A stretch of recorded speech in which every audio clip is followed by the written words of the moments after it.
আজকের রেসিপি হচ্ছে সবচেয়ে সহজ, হেলদি আর ঝটপট। মাত্র 5 মিনিটে না আটা, না ময়দা, না সুজি, তবু তৈরি হবে এমন এক দারুণ নাস্তা যা সকালের টিফিন থেকে শুরু করে বিকেলের স্ন্যাক্স কিংবা হালকা ডিনার, স্কুল টিফিন সবকিছুতেই জমে যাবে। আর সাথে থাকছে স্পেশাল চাটনির চমক, যা বাড়িয়ে দেবে স্বাদের তীব্রতা অনেক গুণে। আসসালামু আলাইকুম everyone, welcome back to my channel. চলুন তাহলে রেসিপিটি দেখে নেব। শুরুতেই 1 কাপ চাল নিয়ে নিচ্ছি। নিয়মিত যে চাল দিয়ে আমি ভাত রান্না করে থাকি সেখান থেকেই 1 কাপ চাল নিয়ে নিয়েছি। আপনারা আপনাদের ইচ্ছে মতো যে কোনো চাল এখানে ব্যবহার করতে পারবেন। এখন চালগুলো খুব ভালোভাবে ধুয়ে পরিষ্কার করে নেব। তারপর পর্যাপ্ত পরিমাণ পানি দিয়ে চালগুলো মিনিমাম 4 ঘন্টার মতো ভিজিয়ে রাখবো, যেন খুব ভালোভাবে নরম হতে পারে। চালের ধরন বুঝে চালগুলো ভিজতে সময় কম বা বেশি লাগতে পারে। তবে সবচেয়ে বেশি ভালো হয় কি জানেন?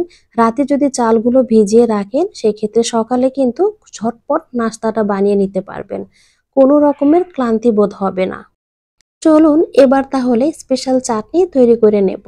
শুরুতেই একটা প্যানে 1 টেবিল চামচ সয়াবিন তেল দিয়ে দিব। তেলগুলো চুলার তাপমাত্রা লো হিটে রেখে একটু ভালোভাবে গরম করে নেব। তারপর এখানে অ্যাড করে দিব 1 মুঠো বাদাম। বাদামগুলো আমি একটু কড়া করে ভেজে নিয়েছি। এরপরে একটা সাইডে রেখে দেব। দিয়ে দিচ্ছি ঝালের জন্য কয়েকটা শুকনা মরিচ, 2 চা চামচ জিরা। মরিচ আর জিরাগুলো হালকাভাবে একটু ভেজে নিয়েছি। সুন্দর একটি সুবাস ছড়িয়ে পড়লে এখানে অ্যাড করে দিব বড় সাইজের 2টা টমেটো কুচি। সকল উপকরণের সাথে টমেটোগুলো মাত্র 1 থেকে 1.5 মিনিট সময় চুলার তাপমাত্রা লো হিটে রেখেই ভেজে নেব। খুব বেশি সময় নিয়ে এই টমেটোগুলো রান্না করার কোনো প্রয়োজন নেই, জাস্ট কাঁচা গন্ধটা দূর হলেই হয়ে যাবে। বেশি জাল করে টমেটোর রসগুলো শুকিয়ে ফেলা যাবে না। এরকম জুসি অবস্থাতেই টমেটোগুলো নামিয়ে ঠান্ডা করে একটা গ্রাইন্ডার জারে নিয়ে নিয়েছি। স্বাদ মতো দিয়েছি কিছুটা লবণ আর 1 টেবিল চামচ দিয়ে দিচ্ছি চিনি। সেই সাথে 1 টেবিল চামচ লেবুর রস। এখন দেখেন মিহি পেস্ট তৈরি করে নিয়েছি, আর এটা দেখতে কতটা লোভনীয় লাগছে। খেতে কিন্তু মাখনের চাইতে কোনো অংশে কম ছিল না। এদিকে দেখেন চালগুলো কত সুন্দরভাবে ভিজে ফুলে উঠেছে। এখন এই চালগুলো দিয়ে খুব সুন্দরভাবে মিহি একটা পেস্ট তৈরি করে নেব। তার জন্য শুরুতেই চালগুলো গ্রাইন্ডার জারে দিয়ে দিচ্ছি। সেই সাথে দিয়ে দিব মাত্র 2 টেবিল চামচ পানি। এখন চালগুলো ব্লেন্ড করে নেব। প্রথমেই চালগুলো কিন্তু ভালো মিহি হবে না, এরকম একটু ভাঙা ভাঙা হবে। দ্বিতীয় রাউন্ডে আবারও আমি 2 থেকে 3 টেবিল চামচ পানি দিয়ে ব্লেন্ড করে নিচ্ছি। এবার দেখেন প্রথমবারের চাইতে দ্বিতীয়বার কিন্তু আরো কিছুটা মিহি হয়ে গেছে। তৃতীয়বার আবারও আমি এখানে 2 থেকে 3 টেবিল চামচ পানি দিয়ে ব্লেন্ড করে নিয়েছি, আর এখন কিন্তু পুরোপুরি একদম মিহি হয়ে গেছে।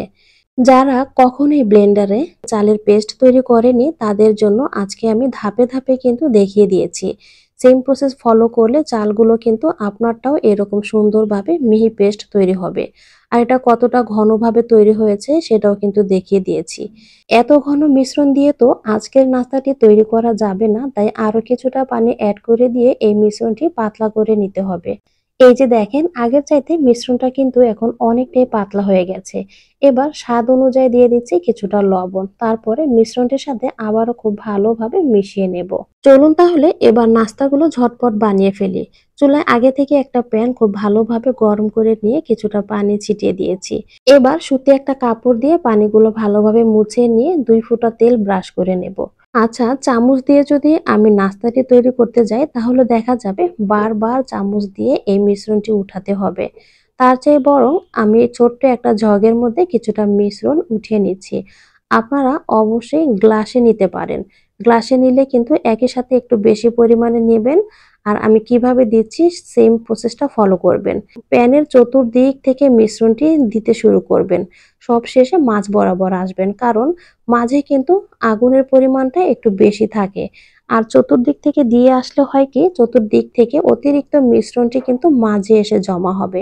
সেক্ষেত্রে নাস্তাটি তৈরি করা আরো বেশি সহজ হবে। আর এর প্রতিটা নাস্তাই কিন্তু মাত্র 1 মিনিট সময় নিয়ে তৈরি করে নিয়েছি আমি। তো মাত্র 1 মিনিট সময়ে যদি একজনের নাস্তা তৈরি করা যায় তাহলে তো কোনো কথাই নেই। 5 জনের জন্য আমি 5 মিনিটে এই নাস্তাগুলো বানিয়ে ফেলেছি। আশা করি আজকের সহজ এই প্রসেস আপনাদের কাছে অনেক বেশি ভালো লাগবে। এরপরে আপনি যদি একটু মুচমুচে করে ভাজতে চান সেক্ষেত্রে কিন্তু সময়ের পরিমাণটা একটু বাড়িয়ে দিবেন। এই ১ মিনিটের জায়গায় মিনিমাম ২.৫ মিনিটের মতো সময় দিতে হবে। তাহলেই দেখবেন এটা খুব সুন্দরভাবে মুচমুচে হয়ে যাবে।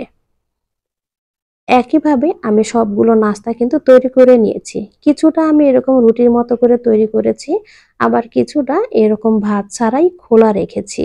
যেগুলো স্কুল টিফিনের জন্য দেখতে খুবই আকর্ষণ লাগবে। দেখতে কতটা জালিদার হয়েছে আর সফট হয়েছে, আশা করি দেখেই বুঝে নিয়েছেন।